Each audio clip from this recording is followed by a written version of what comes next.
I don't care how good a person you are. I don't care how spiritual or religious you are. I don't care how smart you are, how rich you think you are.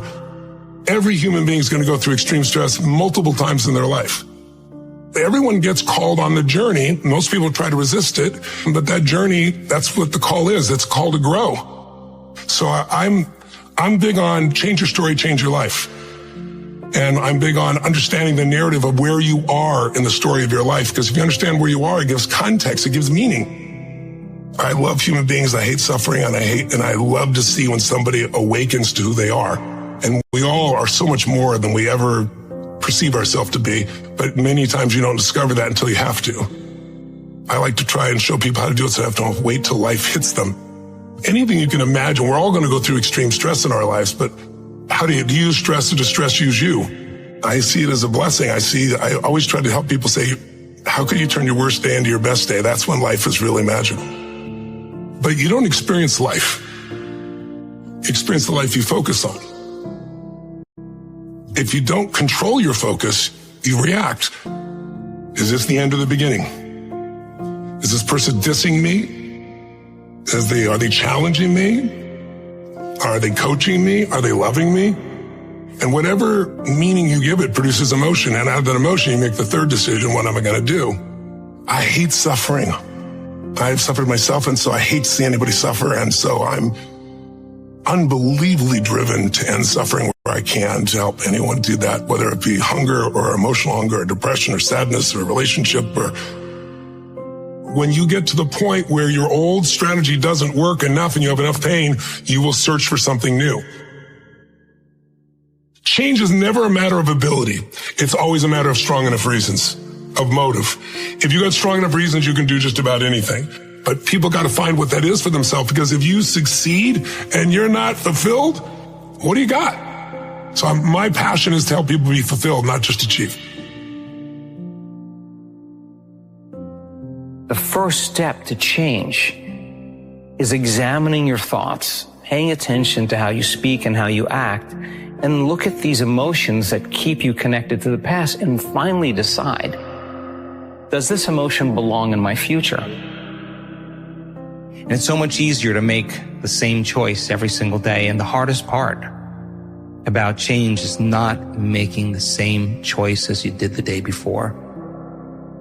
And the moment you decide to make a different choice, you're going to feel uncomfortable because you're stepping from the known into the unknown.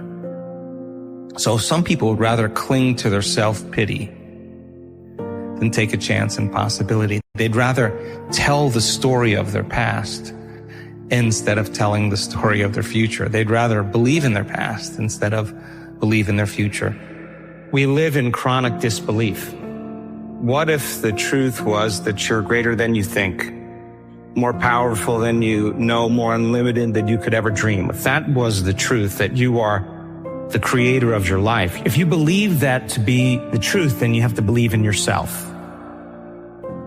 Unconsciously, we're always waiting for something out there in our life to change so that we can change or feel the relief of the lack of what we don't have. Probably a chronic disbelief that many of us have, that we're not creators of our life. Only when we get the parking space or something good happens to us do we believe that we're the creator of our life. But imagine a world where everybody actually took responsibility in being the creator of their life and no longer the victim of their life. I think we would see a dramatic shift in consciousness. If we default and become the victim of our life, and we say that some person or some circumstance or some condition is causing me to feel this way and to think this way, the only person that's hurting those emotions is really you. It is. It really is. And if the answer is, well, you don't understand, I have a reason to feel this way, then you're not there. You're not there. You're not beyond your past. Because the stronger the emotion you have to some person or some past event, the more you pay attention to it. Where you place your attention is where you place your energy. So you're giving your power away, your life force. Living in fear and living in anger and living in hostility and hatred and judgment and resentment, that has nothing to do with your future. It has everything to do with the past. The soul can't go to the next adventure if it's holding on to the past. The research shows that 50% of the story we tell in our past isn't even the truth. That means that people are reliving a miserable life they never even had. And they use the problems, they use the conditions in their life to reaffirm their addiction to that emotion. They need their enemy to feel hatred. And if their enemy died, they'd still feel hatred, or they'd find another one. They need the bad relationship, they need the bad job in order to feel, and that's why it's hard to change. The thought and the feeling is making the body become conditioned subconsciously into the past. And so now that becomes their state of being, and now they behave as if they're in their past, and they think as if they're in their past. And how you think, how you act, and how you feel is called your personality. And your personality creates your personal reality. That's it. That's it. So the present personality who's sitting here today called you has created the present personal reality called your life. That's the truth. Well, everybody has a story, right? The way we make memories is from emotions. So if you have an event in your life that's highly traumatic, just as an example, the moment you perceive that event in your life through your senses, the more the brain freezes a frame and takes a snapshot. And that's called the long-term memory. Every time they review the event in their mind, they're producing the same chemistry in their brain and body as if the event was occurring. So again, the body's reliving the trauma 50 to 100 times in the day, and now the trauma is no longer in the brain, the trauma is emotionally conditioned in the body, right? So if you say to the person, why are you so bitter? Why are you so sad? Why are you so unhappy? They'll say, I am this way because of this event that happened to me 10 years ago. Which what they're really saying is, after that event, I changed, and I have not been able to change since this event. And so the stories we tell about our past are only stories we tell when we feel those emotions. When does the story end? And I'm not certain that insight changes behavior. You could have a realization, or even from an exogenous drug, you can have a realization or an insight.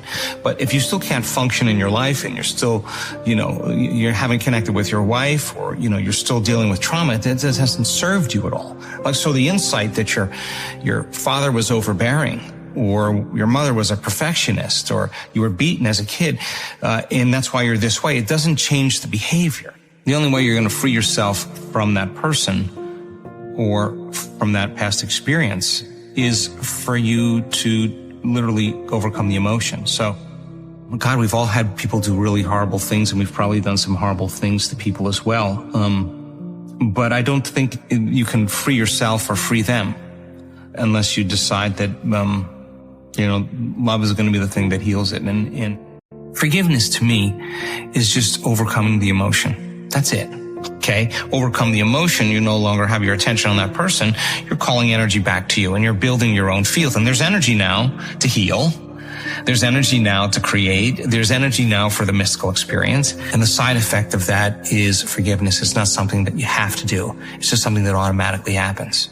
There's a liberation of energy. The heart opens up, and the person feels completely different. Now that's when they see their past, and some of them say, I don't want to change one thing in my past. It's perfect. I would have never gotten to this moment unless I went through all of this. One moment, their heart opens, and all of a sudden they see it all. They see their betrayers. They have nothing but forgiveness for them. Wow. Their body heals, their mind heals. They completely change. They have another opportunity in life. If you change, your life changes. And nothing changes in our life until we change. And so you can't do that if you're feeling frustrated, or if you're feeling anger, if you're feeling resentment. You'll always hold a grudge. Your thoughts could make you sick.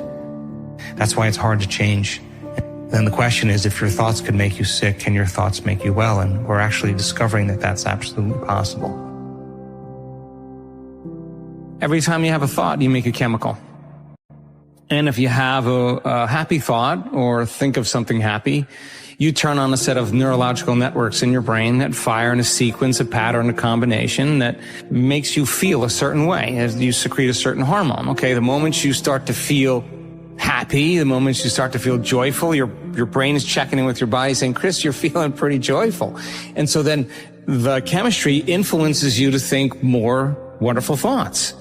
But you could have thoughts that make you feel guilty, and you can turn on a different set of circuits in your brain to make you feel differently. The moment you feel miserable, the moment you feel victimized, the moment you feel suffering, the moment you feel pain, and you can't think greater than how you feel, the brain's checking in with the body and saying you're really miserable, and it generates more corresponding thoughts equal to that feeling. So it's thinking and feeling and feeling and thinking. This loop of thinking and feeling and feeling and thinking creates a state of being. And again, you can become addicted to your own thoughts, and people become addicted to the life they don't even like. So in order to change, if you wanted to arrive at a new goal or new vision of your future, you'd have to change something about yourself in order to get there. And you'd have to change the way you think, the way you act, and the way you feel. I think in so many ways that a belief is an unconscious process. A belief is a thought you keep thinking over and over again until it's hardwired in your brain.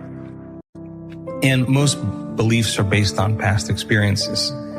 And so many people have a belief about something that has to change in order for them to arrive at a new place in their life.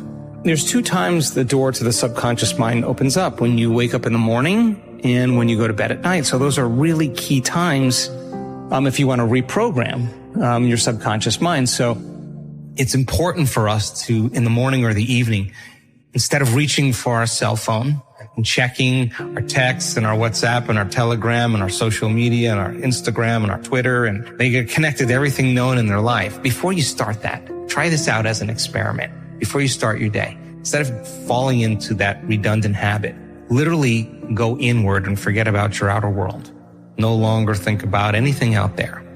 And if you were sitting there in silence, aware of nothing but you, and you said, okay, what is the greatest expression of myself I can be today? Let me think about how I do want to feel today. Let me open my heart to life again. Let me feel kindness and care and love and gratitude and appreciation. Let me bring up that feeling. Let me feel it with my heart. And ask yourself, can I stay in this state my entire day? Today I want to talk about a force so profound, so transformative, that it can change the very fabric of our lives.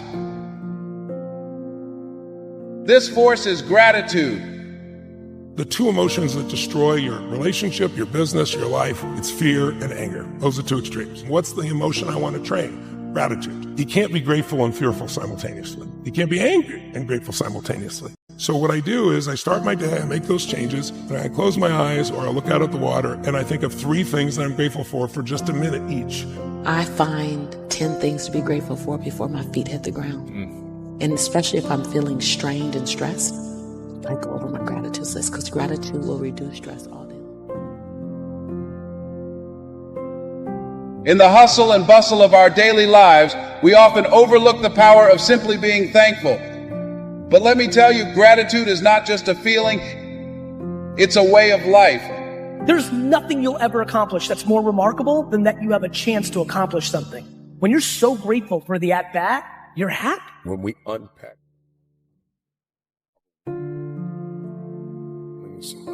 that every single day they're beating on their craft and they're closing the gap, they are crystal clear about where they.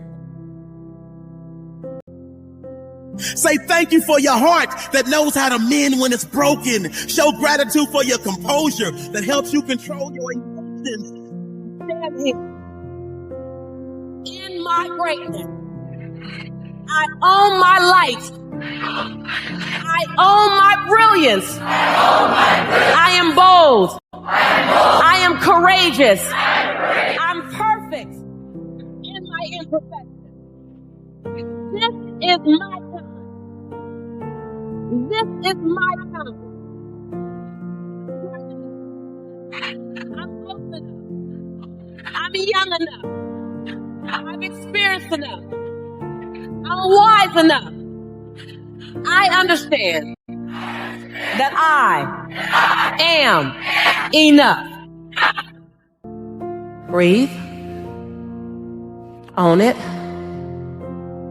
Own it.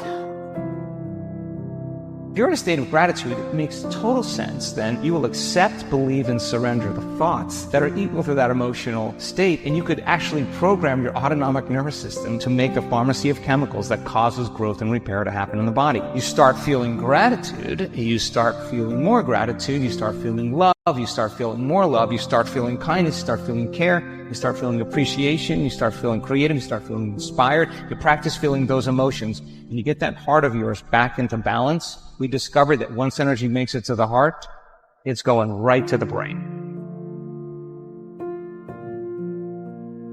They take 3 minutes and it's kind of like a blessing or a prayer for the people around me, for the people I love. And there's been a lot of studies that Dalai Lama and others have done on compassion for strangers, what it does to your brain. And then the last 3 minutes I call 3 to Thrive, where I focus for a minute each on something I really want to make happen. I give thanks for it as it's done. I see it as done. I experience it as done. I wire my particular activating system. So now it's going to notice anything that relates to that, but it has a joyous feeling to it as well. And I'm done in 10 minutes and I'm ready to rock and roll. I'm trying to get people to practice reframing their perspective. I practice gratitude every day. If I wake up in the morning and nobody I love passed away or came down with a terminal illness, then my day starts off great. But when I wake up today, every single day, I wake up grateful. I wake up happy. I wake up excited. Pause and reflect on what you're grateful for. This simple act can turn darkness into light, struggle into strength. Embrace the power of gratitude and let it be the foundation of your journey. Be grateful for life. Be grateful for your children. Hug your loved ones. You know, tomorrow's not promised. We all got it. Because winning is not just an exterior thing. It is very much an interior thing. Winning has everything to do with your mentality. It has everything to do with how you talk, how you walk, how you think, how you overcome conflict, how you navigate a room, how you navigate relationships, how you manage your time, how you manage your money. Winning is not just an end thing. It's not just a crown or a trophy. It is the process. It is not just what I want. It is who I am becoming. Carry the power of gratitude with you. Let it illuminate your path, strengthen your spirit, and deepen your connection. Nelson Mandela said, "There is no passion to be found playing small and settling for a life that's less than the one you're capable of living." Anything you could think of, if you could actually think of it, it means you can do it, right? Does that make sense? So if it pops up in your brain, it means that you have the ability to do it. Why? Because the brain would never think of something that it could not do. So don't be afraid to go outside the box. Don't be afraid to think outside the box. Don't be afraid to dream big. One of the tricky things I think with people is they haven't ever stopped to think about what they want because they think they can't have it. And so to think about what they want is too painful. What people think about you and the possibilities for your dream is none of your business. They have no imagination, ladies and gentlemen. They're living out of the past, out of their memory. Their attitude is it can't be done because they haven't seen it. Let's say you wanted to start a podcast in the past and you did 3 episodes and then you fell off. And so then criticizer gets 1 point and then they think, I told you so. Why are you doing another kick like this? Oh, you're going to try that now. Okay, here we go again. The thing is that you are still closer having done 3 than having done 0. But you don't get it, Gary. I've lost my whole life. And just because you've been losing doesn't mean you can't win. I call it the Monday Night Miracle thesis. The Monday Night Miracle is when the New York Jets were losing to the Miami Dolphins on Monday Night Football 30-7 with like 10 minutes left in the game and came all the way back and won. Just because you've sucked at life and you're like, it's not true, I'm not awesome, I've lost at everything. Drug abuse, lost my loved one, like losing, like by how we would all consider it. I literally believe that you can win. And many have.